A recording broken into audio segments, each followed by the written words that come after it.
अध्याय 3।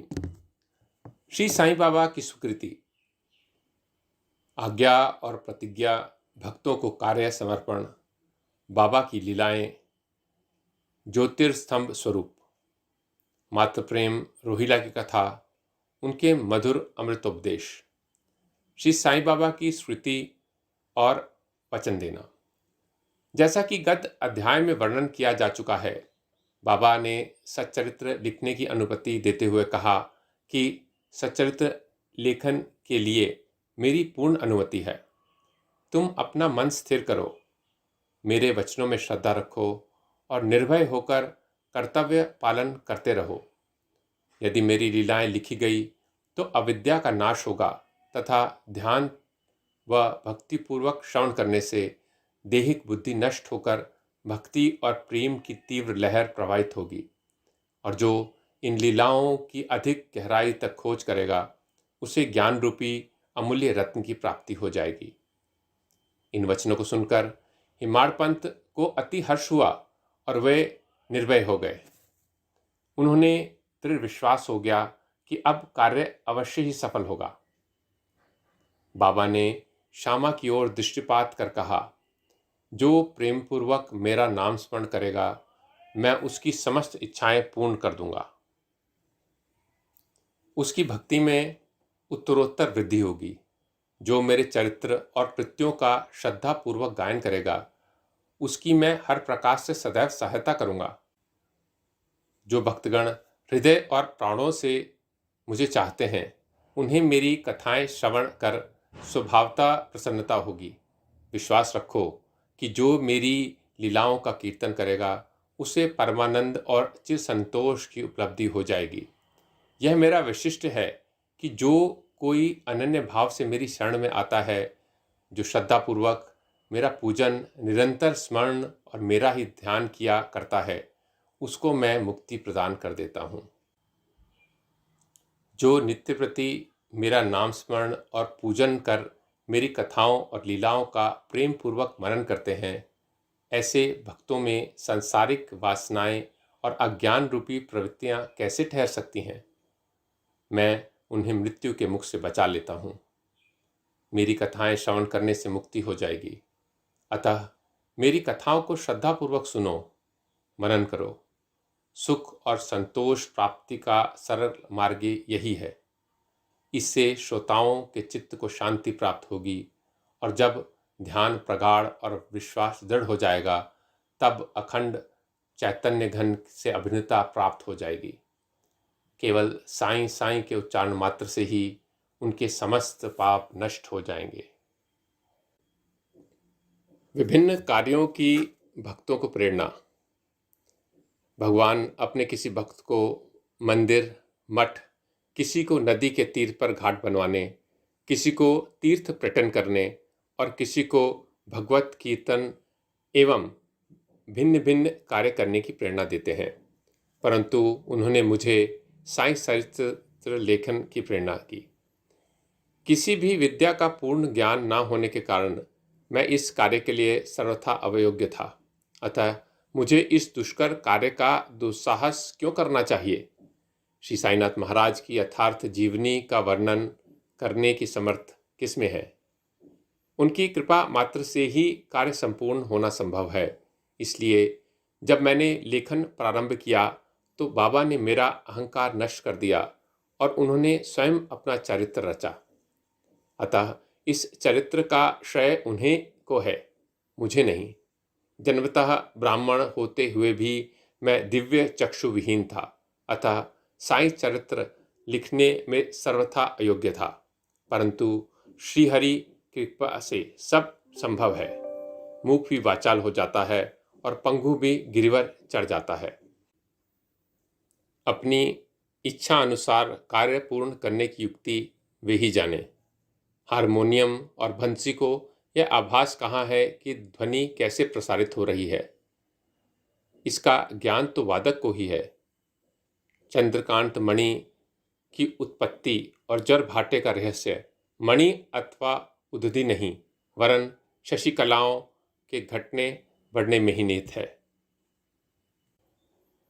बाबा का चरित्र ज्योति स्तंभ स्वरूप।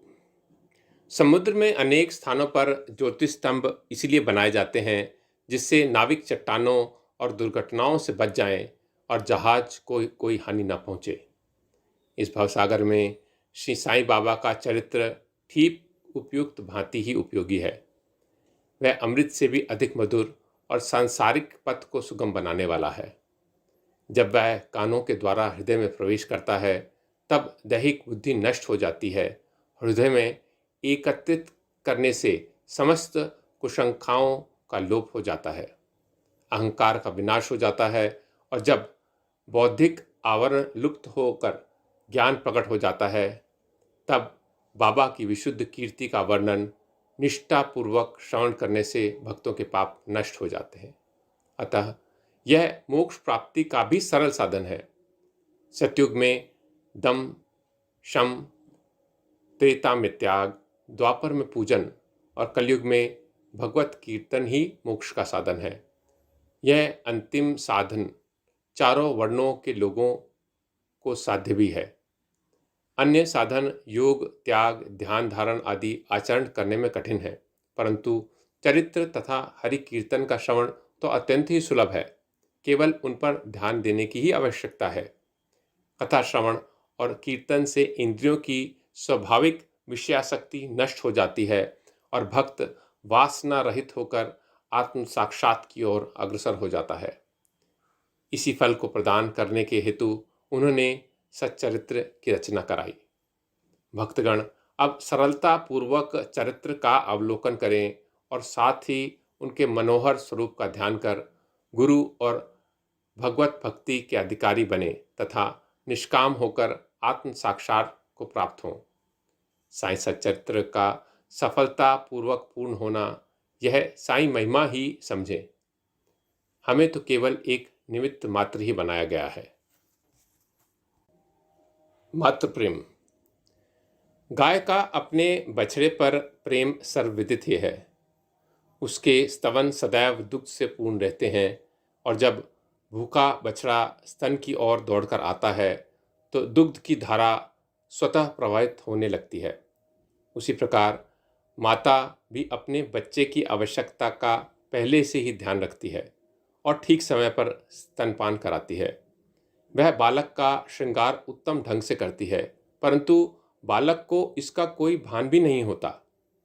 बालक की सुंदर श्रृंगार आदि को देखकर माता के हर्ष का पारावार नहीं रहता। माता का प्रेम विचित्र, असाधारण और निस्वार्थ है। उसकी कोई उपमा नहीं है। ठीक इसी प्रकार सद्गुरु का प्रेम अपने शिष्य पर होता है। ऐसा ही प्रेम बाबा का मुझ पर था। उदाहरणार्थ वह निम्न प्रकार था। सन 1916 में मैंने नौकरी से अवकाश ग्रहण किया। जो पेंशन मुझे मिलती थी वह मेरे कुटुंब के निर्वाह के लिए अपर्याप्त थी। उसी वर्ष की गुरु पूर्णिमा के दिवस मैं अन्य भक्तों के साथ शिरडी आया। वहाँ अन्ना चिंचनीकर ने स्वतः ही मेरे लिए बाबा से इस प्रकार प्रार्थना की, इन पर कृपा करो। जो पेंशन इन्हें मिलती है वह निर्वाह योग्य नहीं है। कुटुंब में वृद्धि हो रही है। कृपा और कोई नौकरी दिला दीजिए ताकि इनकी चिंता दूर हो और ये सुखपूर्वक रहें। बाबा ने उत्तर दिया कि इन्हें नौकरी मिल जाएगी, परंतु अब इन्हें मेरी सेवा में ही आनंद लेना चाहिए। इनकी इच्छाएं सदैव पूर्ण होंगी। इन्हें अपना ध्यान मेरी ओर आकर्षित कर अधार्मिक तथा दुष्ट जनों की संगति से दूर रहना चाहिए। इन्हें सबसे दया और नम्रता का बर्ताव और अंतःकरण में मेरी उपासना करनी चाहिए। यदि ये इस प्रकार आचरण करेंगे तो नित्यानंद के अधिकारी हो जाएंगे। रोहिला की कथा। यह कथा श्री साईं बाबा के समस्त प्राणियों पर समान प्रेम की सूचक है। एक समय रोहिला जाति का एक मनुष्य शिरडी में आया। वह ऊंचा, पूरा, सुदृढ़ एवं सुगठित शरीर का था। बाबा के प्रेम से मुग्ध होकर वह शिरडी में ही रहने लगा।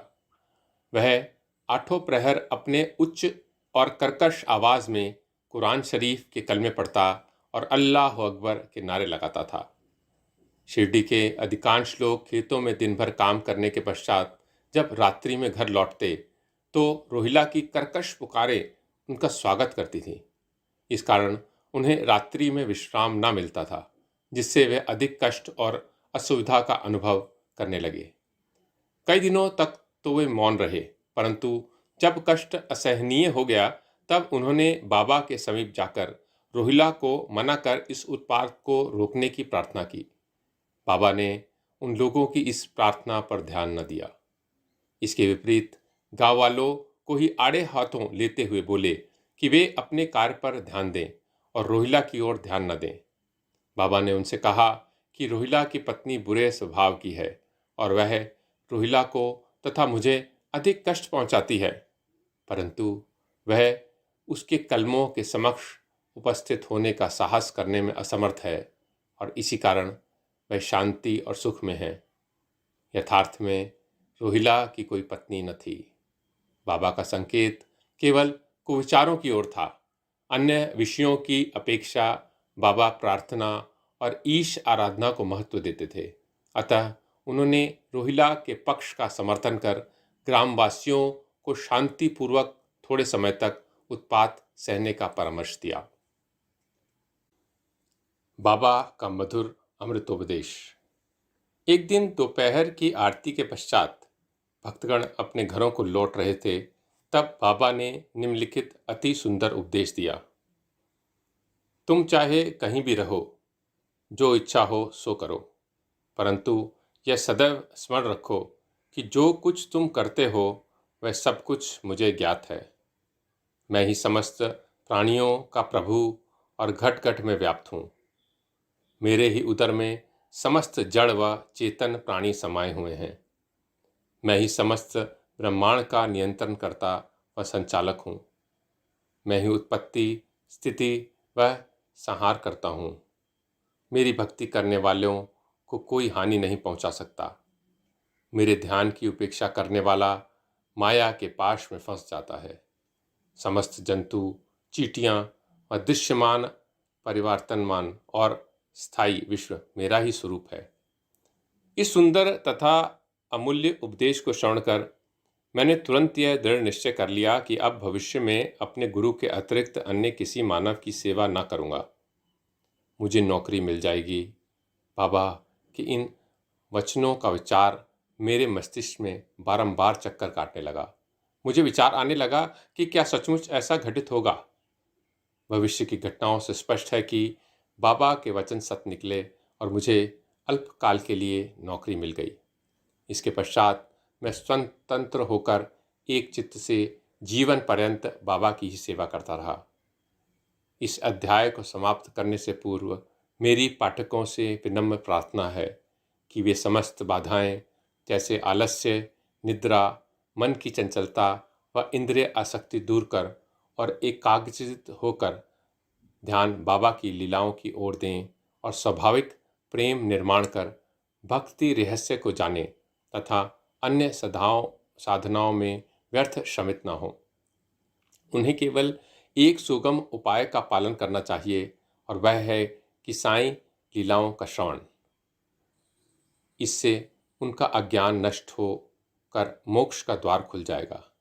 जिस प्रकार अनेक स्थानों में भ्रमण करते हुए भी लोभी पुरुष अपने गड़े हुए धन के लिए सतत चिंतन करता है, उसी प्रकार श्री साईं को अपने हृदय में धारण करो। अगले अध्याय में श्री साईं बाबा के शिरडी आगमन का वर्णन होगा। श्री सद्गुरु साईनाथ अर्पणमस्तु। शुभम भवतु।